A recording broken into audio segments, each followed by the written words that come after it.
Hello, students. Good afternoon, everyone. Now we are start our next topic: need and importance of collective bargaining. सामूहिक सौदेबाजी की आवश्यकता एवं महत्व। हम लोग पहले सामूहिक सौदेबाजी के बारे में डिटेल्स में थोड़ा पढ़ा है, ऑब्जेक्टिव पढ़ चुके हैं हम लोग, उसके कैरेक्टरिस्टिक्स पढ़ चुके हैं, डेफिनेशन कॉन्सेप्ट पढ़ चुके हैं, और इसी में आगे हम लोग हमारे नीड और इम्पोर्टेंस पे आज डिस्कस करने वाले हैं। तो जो नीड है हमारी इसमें कलेक्टिव बार्गेनिंग की नीड और इम्पोर्टेंस क्या है, तो ये नीड और इम्पोर्टेंस अलग अलग लोगों के लिए अलग अलग हो सकती हैं, है ना। अलग अलग लोग मीन्स अलग अलग पार्टीज़ के लिए हमारे। तो नंबर फर्स्ट जो हम इसमें कुछ पोर्शन में डिवाइड कर दिए हैं, मैंने इसको 3 पोर्शन में डिवाइड किया है। कंपनी के लिए, कर्मचारियों के लिए, एम्प्लॉयज़ के लिए, कंपनी के लिए, और गवर्नमेंट के सोशली, है ना। तो सबसे पहले हम बात करते हैं, हमारे सबसे पहला जो पॉइंट है वो है हमारा from the employees point of view, है ना। एम्प्लॉयज़ के पॉइंट ऑफ व्यू से क्या इंपॉर्टेंस है और क्या नीड है कलेक्टिव बार्गेनिंग की। इसको हम लोगों ने यहाँ पे कुछ पोर्शन में डिवाइड किए हैं अलग अलग। यहाँ पे हम लोगों ने 6 टॉपिक बनाए हैं इसमें, जिसमें नंबर फर्स्ट है हमारा गुड वर्किंग कंडीशंस, है ना। ये पॉइंट हम लोगों ने बहुत सारी जगह पहले भी पढ़ा है ना। गुड वर्किंग कंडीशंस, अच्छी कार्य दशाएं, किसी भी कंपनी में, मैन्युफैक्चरिंग यूनिट में, प्रोडक्शन डिपार्टमेंट में, या आपके ऑफिस के अंदर, या कहीं पे भी जहाँ पे भी आप वर्किंग करते हैं वहाँ पे आपकी वर्किंग कंडीशंस कैसी हैं, है ना। वहाँ की कार्य दशाएँ कैसी हैं, ये सबसे इम्पॉर्टेंट चीज़ है किसी भी श्रमिक के लिए, लेबर के लिए, ऑफिस में काम करने वाले एम्प्लॉयज़ के लिए, कि उसकी वर्किंग कंडीशन जो है उस वहाँ का इन्वायरमेंट जो है, फिज़िकल इन्वायरमेंट बहुत अच्छा होना चाहिए, ताकि उनकी कार्य क्षमताओं पे, उनकी इफ़िशेंसी पे नेगेटिव इम्पैक्ट नहीं आए, है ना। गुड वर्किंग कंडीशंस के अंदर क्या क्या हो सकते हैं, तो गुड वर्किंग कंडीशन के अंदर कोई भी श्रमिक या कर्मचारी जो हैं, एम्प्लॉयज़ जो हैं, वो अपनी अच्छी कंडीशंस को लेके, गुड वर्किंग कंडीशंस को लेके कंपनी मैनेजमेंट के साथ में, अपने हेड ऑफ के साथ में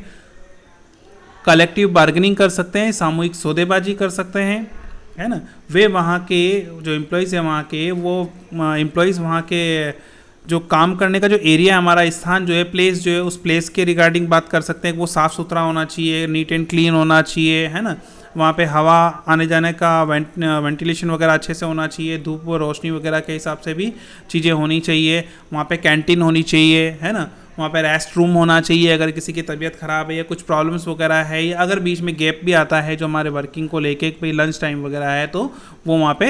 रेस्ट रूम के अंदर स्टे कर सकता है, 10 मिनट, 15 मिनट, आधा घंटा, जैसा भी है ना। वहाँ पे फिर मेस का कुछ होना चाहिए, जिसको भोजन कक्ष बोल सकते हैं हम लोग, या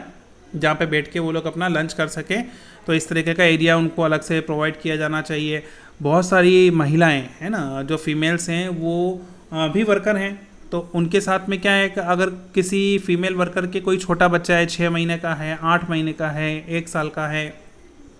1.5 साल का, 2 साल का है, 3 साल का है, जिसको वो लोग घर पे नहीं छोड़ सकते हैं और काम करना उनकी मजबूरी है, तो ऐसे हम लोग हमारी प्रैक्टिकल लाइफ में भी कई जगह देखते हैं कि छोटे छोटे बच्चों को लेके भी वो महिलाएं अपने काम पे जाती हैं, क्योंकि वो काम करना भी उनके लिए ज़रूरी है। एक फैमिली कंडीशंस अच्छी नहीं होती है, या जैसा जो भी रीज़न हो, खैर, तो उन रीज़न्स की वजह से, तो वो जो ऐसे जो लोग हैं, जो फीमेल्स हैं, जिनके साथ छोटे बच्चे होते हैं, तो बहुत सारी जगह, बहुत सारी कंपनीज़ के अंदर शिशु गृह बना दिए जाते हैं, जहाँ पर उनके बच्चों को रखा जाता है और वो लोग आराम से फ्रीडम के साथ में वर्किंग करें, उनका काम करें, और बच्चे जो हैं वो वहाँ पे रखने की सुविधा दे दी जाती है। वहाँ पे कोई आया रख दी जाती है कंपनी की तरफ से, वो उन 8, 10, 20, 25 बच्चे जैसा भी है, जैसी भी व्यवस्था, जो अच्छी व्यवस्था कर सकते हैं, उसके अकॉर्डिंग वो करते हैं, और ये सब चीज़ें गुड वर्किंग कंडीशन के अंदर आती हैं, और ये इसके लिए वो लोग कंपनी मैनेजमेंट के साथ में बार्गेनिंग कर सकते हैं। क्लियर। अब नेक्स्ट टॉपिक है हमारा, इसी में सेकंड पॉइंट है हमारा एम्प्लॉयज़ सेफ गार्ड, है ना, कर्मचारी बचाव, एम्प्लॉयज़ सेफ गार्ड। इसमें क्या होता है, एम्प्लॉयज़ सेफ गार्ड के रिगार्डिंग भी सब कर्मचारी, सारे एम्प्लॉयज़ मिल के, है ना, जो क्या बोलते हैं हम उसको, हमारे ट्रेड यूनियन जो होती है, उस ट्रेड यूनियन के थ्रू इकट्ठे होके वो कंपनी मैनेजमेंट के ऊपर दबाव बना सकते हैं, प्रेशर बना सकते हैं, और कलेक्टिव बार्गेनिंग को वो एक अस्त्र और एक हथियार के रूप में काम में लेते हैं कि कंपनी मैनेजमेंट के ऊपर दबाव बनाया जाता है कि उनकी मांगों को वो शांतिपूर्वक मान ले, और इसके अंदर किस तरीके की चीज़ें हैं, तो जो भी उनके सेफगार्ड से रिलेटेड चीज़ें हैं जिसमें वो मजदूरी है, उनकी वेतन है ना, वहाँ की वर्किंग कंडीशन है, वहाँ पर सेफ्टी फीचर्स वगैरह जो हैं, वो सब चीज़ें कंपनी मैनेजमेंट जो है उन लोगों को प्रोवाइड कराएं ताकि वो फ्रीली बिना किसी मानसिक दबाव के वहाँ पे अच्छे से काम कर सकें, है ना। फिर नेक्स्ट है हमारे पास में नंबर 3 है रिड्यूस वर्किंग आवर्स, कार्य के घंटों में कमी करना, है ना। ये किस तरीके की चीज़ें होती हैं कि मान लीजिए बहुत सारी कंपनीज ऐसी होती हैं जहाँ पे 10 से 5 का टाइम है वर्किंग का, कहीं पे 10 से 3 बजे का टाइम है ना। तो ये आपकी जिस कैसी इंडस्ट्री उस पर भी डिपेंड करता है ना। तो बहुत सारी जगह क्या है, जैसे मैन्युफैक्चरिंग यूनिट है, हैवी वहाँ काम होता है, वहाँ पे बड़ी बड़ी मशीनों के साथ काम होता है, तो सभी है तो इंसान ही ना, तो उसकी अपनी एक लिमिटेशन है उसके शरीर की, बॉडी की, भाई वो कितने घंटे वो लगातार काम कर सकता है, भाई 2 घंटे, 4 घंटे, 6 घंटे, 8 घंटे, 10 घंटे, 12 घंटे, है ना। तो वो लोग अपने जो लेबर है हमारी, वो लेबर है जो है, या जो ट्रेड यूनियंस जो है, वो उन लेबर्स के लिए रिड्यूस वर्किंग आवर्स पर भी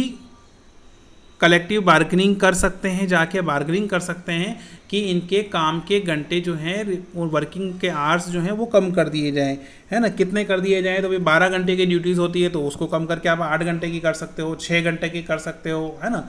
तो डिपेंड करता है कि आपके वर्किंग किस तरीके की है, वहाँ का वर्किंग नेचर कैसा है, तो उसके हिसाब से वो कम और ज़्यादा किए जा सकते हैं, ठीक है। और दूसरी तरफ ये कि आप जो काम कर रहे हो वो काम, मैं भी 12 घंटे काम करता हूँ लेकिन मेरी सैलरी इतनी है, तो मेरे को फील होता है कि मेरी सैलरी बहुत कम है, तो इस चीज़ को लेके भी अपने एम्प्लॉय जो कंपनी मैनेजमेंट के सामने अपनी बात रख सकते हैं, सब ग्रुप बना के, और ये कलेक्टिव बार्गेनिंग के अंदर आता है ना। और इसको हम आगे डिटेल्स में भी पढ़ेंगे। और फिर नेक्स्ट जो है हमारा यहाँ पे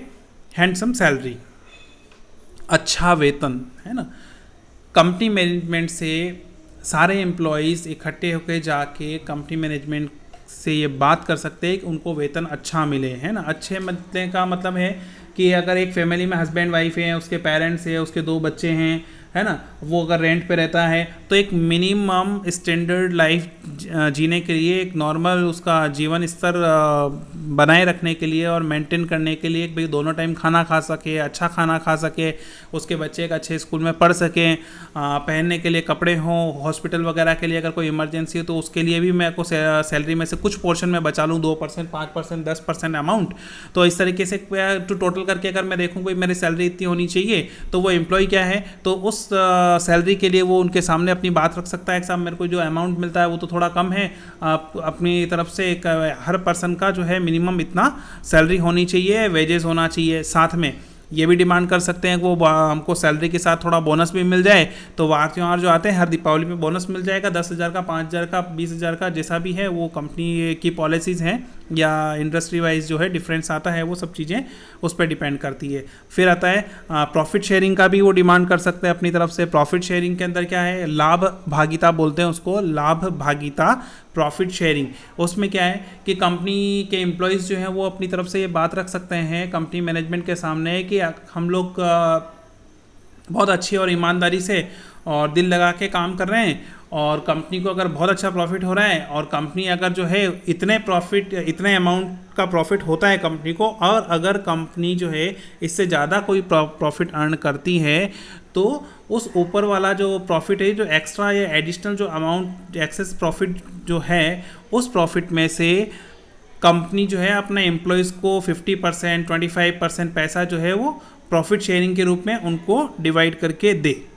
है ना। तो उससे क्या होगा, तो सारे एम्प्लॉयज़ जो हैं वो मोटिवेट होंगे, वो और ज़्यादा अच्छा काम करेंगे और ज़्यादा काम करेंगे, है ना, ज़्यादा इफ़िशियंसी के साथ में काम करेंगे, प्रोडक्शन ज़्यादा होगा, कंपनी की सेल्स टर्नओवर ज़्यादा होंगे, प्रॉफिट मार्जिन ऑटोमेटिक बढ़ेगा, है ना। तो उस बढ़े हुए प्रॉफिट में से कंपनी को भी बेनिफिट है, कंपनी मैनेजमेंट को फ़ायदा है ही, लेकिन साथ का साथ उसमें से जो एक्स्ट्रा अमाउंट का जो कुछ पोर्शन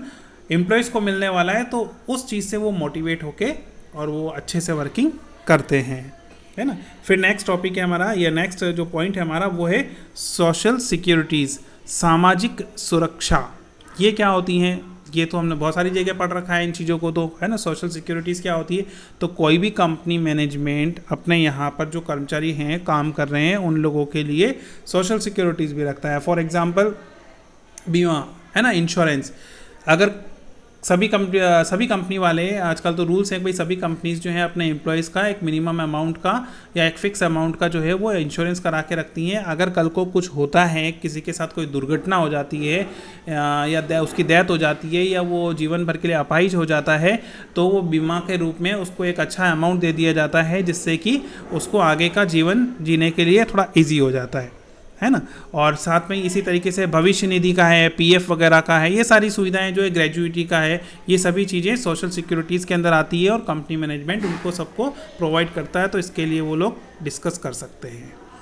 ठीक है। फिर नेक्स्ट टॉपिक जो है हमारा वो है हमारा ईजी सॉल्यूशन ऑफ डिस्प्यूट्स, है ना। इसके लिए क्या कर सकते हैं, किसी भी तरह का कोई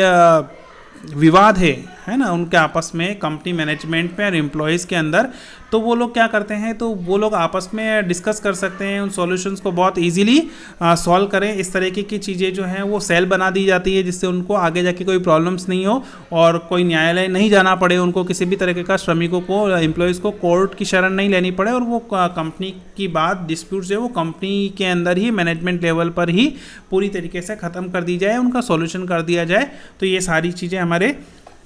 एम्प्लॉयज़ पॉइंट ऑफ व्यू से आती है कलेक्टिव बार्गेनिंग के अंदर, है ना। फिर नेक्स्ट टॉपिक है हमारा यहाँ पे